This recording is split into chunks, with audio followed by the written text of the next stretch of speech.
In this video, we will discuss searching for sources for your visual, cultural, rhetorical analysis assignment. Now that you've selected your artifact, we need to look at the history behind it and understand the rhetorical context that it comes from. So these are some questions you can ask to understand the historical context. Who is the creator? When is this artifact or image from? And what was or is happening in the world when this artifact was created? There are also some visual and symbolic questions that you will be asking as well, which you've probably already started to ask. What could the visuals mean? What did the creator intend? What is the impact of the visuals on the viewer? And then what does the artifact mean to the people in the community that use that artifact? So the visual and symbolic analysis will come a little bit later.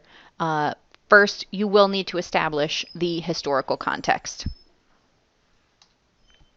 So where can we find sources to help you find those background pieces of information? So you can write a background paragraph for your rhetorical essay.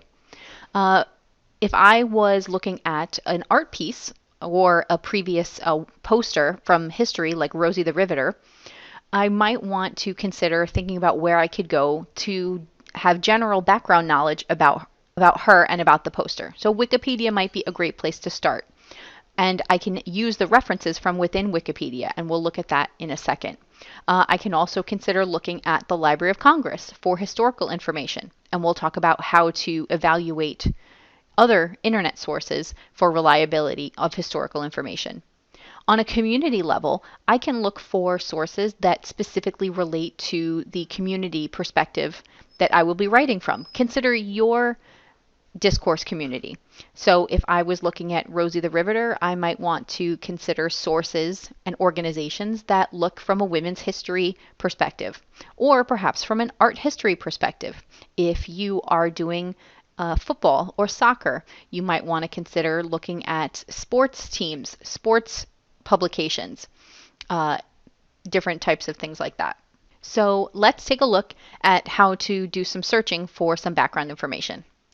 So this is the image of Rosie the Riveter that I was doing for my visual cultural rhetorical analysis, and I'm going to use Google just to find some background information.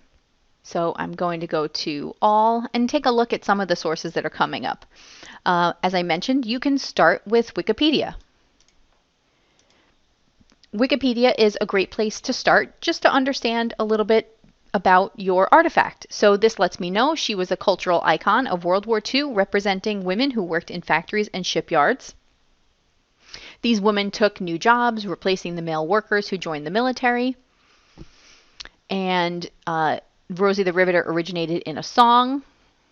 And then I can go down a little bit more. Now it gives me some history of women in the wartime workforce. And if you'll notice, there are little numbers next to each piece of information. And these are the references where that piece of information came from. So in your paper, you won't be citing Wikipedia, but you can actually just hover over these references and actually look at where this information came from.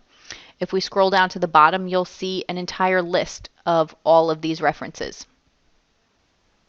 So heading back to Google, we want to start answering the questions from the historical perspective. So we might want to Google Rosie the Riveter creator, find out who created this piece.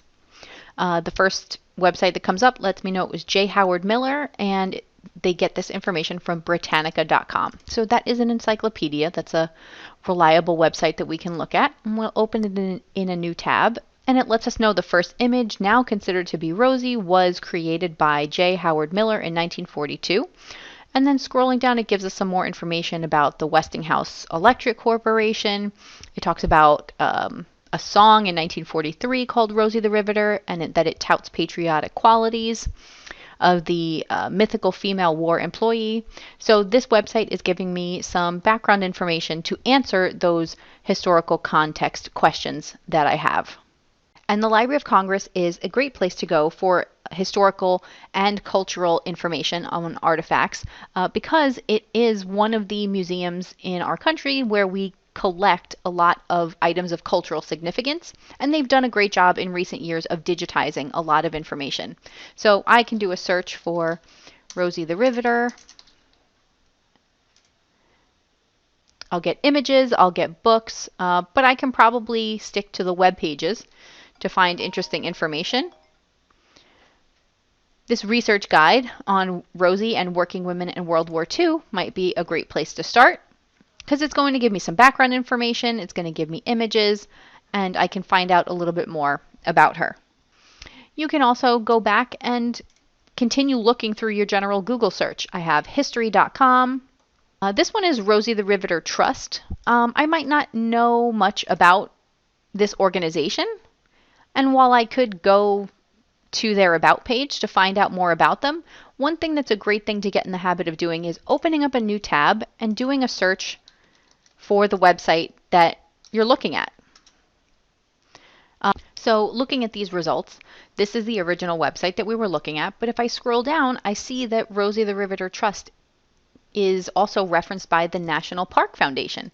So I can go to their website. I know that this is a organization that's part of the federal government. It's part of the National Park Service. And I can go down and see that there's a park that has a collection and an exhibit related to Rosie the Riveter. So I can go back to that Rosie the Riveter Trust and know that this is a reliable, valuable website related to the history of Rosie. So just opening a new tab to evaluate the sources that you're looking at is a good habit to get into. Another thing we can do is put in cite:/.gov or .edu and our keywords. And this will limit our sites as best as possible to either educational or governmental websites. And why is that important? Because we are looking for historical information. And we know that websites that are geared towards either education or towards providing information from the government can be the most reliable as opposed to potentially business websites. So by putting this beginning part into your search, you're going to limit a bit of your sources. And if you have any questions while you're searching, you can reach out to your professor, your course librarian, or visit the library homepage and click on Chat Now under Ask a Librarian.